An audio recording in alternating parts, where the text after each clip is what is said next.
Alamin wa bihi nasta'inu ala dunya waddin wa ala alihi washabihi ajma'in.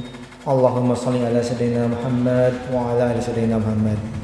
Rabbi shrah li sadri wa yassir li amri wa hlul 'uqdatam min lisani yafqahu qawli. Amma ba'du.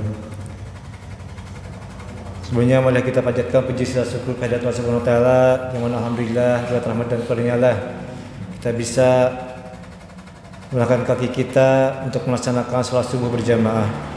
Semoga langkah kita menuju tempat ini dijadikan catatan amal baik oleh Allah Subhanahu wa taala. Tak lupa salawat dan salam mari panjatkan kepada junjungan kita, Nabi besar kita Muhammad sallallahu alaihi wasallam, kepada keluarganya, sahabatnya, hingga kita selaku umatnya hingga akhir zaman. Amin ya rabbal alamin. Segala puji bagi Allah Subhanahu wa taala yang telah menghidupkan kita dan yang telah mematikan kita. Alhamdulillah kita masih diberikan umur, diberikan kekuatan untuk melaksanakan puasa kita di bulan Ramadan ini, di hari yang ke-10 ini. Semoga puasa kita dari hari pertama sampai hari ini diterima oleh Subhanahu wa taala dan kita dilancarkan kembali puasa kita di hari ini. Melanjutkan terkait materi tadi malam mengenai keutamaan puasa, saya ulangi terkait hadis yang disampaikan oleh Abdullah bin Mas'ud radhiyallahu anhu bahwasanya Rasulullah SAW bersabda, barang siapa membaca satu huruf dari Al-Quran maka baginya satu kebaikan, dan satu kebaikan akan dilipat gandakan 10 kali lipat. Dan saya tidak mengatakan alif lam mim satu huruf, tapi alif satu huruf, lam satu huruf, dan mim satu huruf.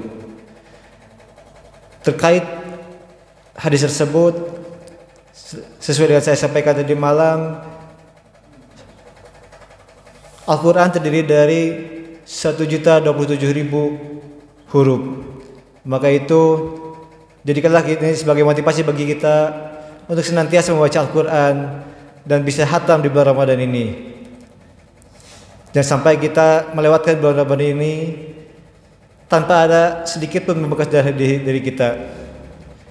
Dan dengan tujuan kita puasa akhir ini yaitu menjadi kita menjadi orang yang bertakwa.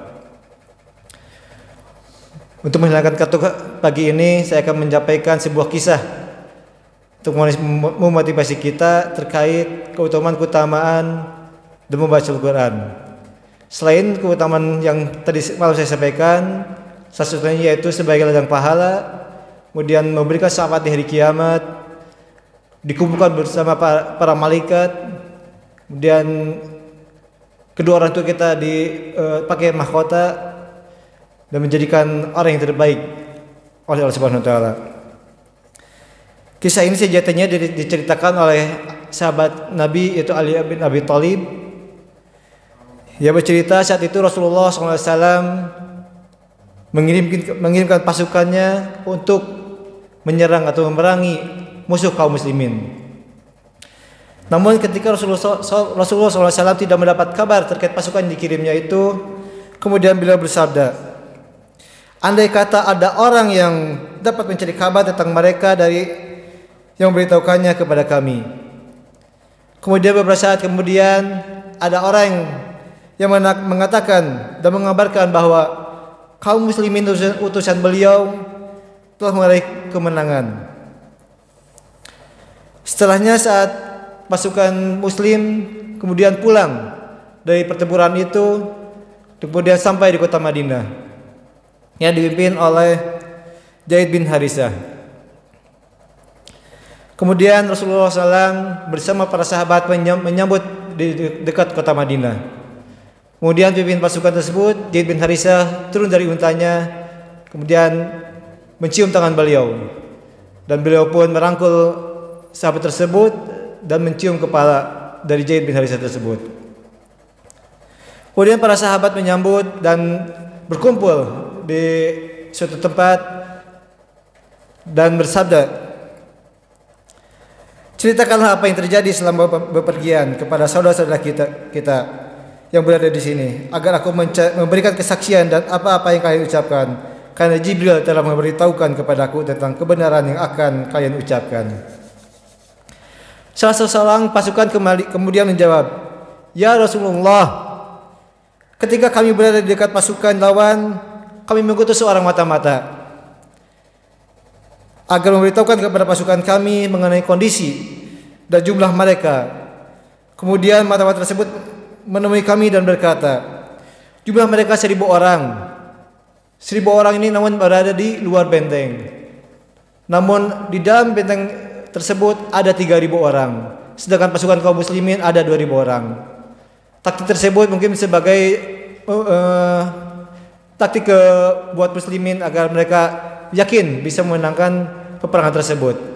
Karena secara proporsi pasukan 2 kali lipat dari pasukan muslimin. Cerita itu pun berlanjut. Pasukan musuh di dalam kota kemudian menutup pintu gerbangnya. Pasukan muslim kemudian menanti di luar. Namun ketika malam tiba, mereka tiba-tiba membuka pintu gerbang dikala pasukan muslim lelap tertidur.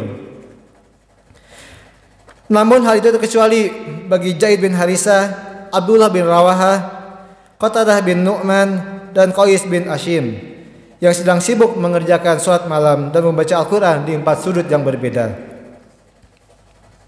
Di dalam koalisi gelap gulita tersebut, para musuh menyerang kaum muslimin dan mereka menghujani mereka dengan panah sehingga mereka tidak mampu menghalau karena gelapnya malam.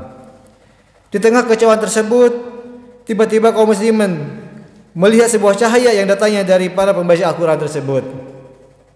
Cahaya seperti api mereka saksikan keluar dari mulut Qais bin Ashim, dan keluar cahaya seperti bintang kejora keluar dari mulut Qatadah bin Nu'man.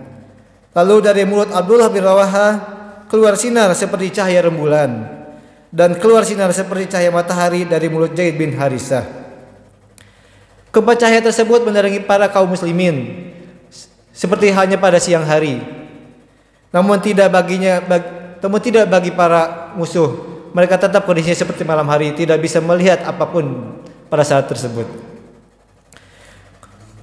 Sehingga kaum muslimin dengan mudah melawan para kaum musyrikin dan masuk ke jantung kota tersebut sehingga bisa memenangkan peperangan tersebut. Wahai Rasulullah, yang membuat kami terheran adalah cahaya yang keluar dari keempat sahabat tersebut dan kami tidak melihat sebelumnya. Cahaya mulut mereka itu mampu menerangi kami sehingga kami menang dan menebarkan kegelapan bagi musuh-musuh. Terang salah satu pasukan tersebut.